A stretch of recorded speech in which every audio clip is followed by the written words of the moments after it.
கமல்ஹாசன் நடிப்பதாக பேசப்பட்டு கைவிடப்பட்ட அரசியல் கதையை நடிகர் விஜய்க்கு கூறியுள்ளார் இயக்குனர் வினோத். நடிகர் விஜயின் கடைசி படத்தை இயக்குனர் வினோத் இயக்க வாய்ப்புள்ளதாக தகவல் வெளியாகியுள்ளது.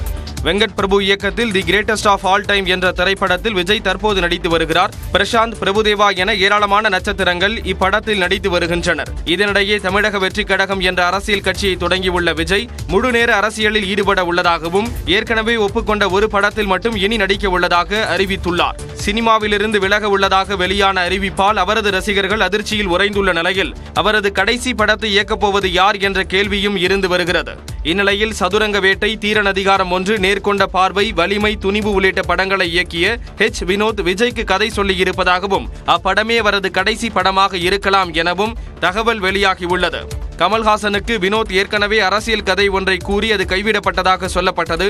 எனவே அந்த கதையில்தான் விஜய் நடிக்க உள்ளாரா அல்லது வேறு கதையா என்ற கேள்வியும் எழுந்துள்ளது.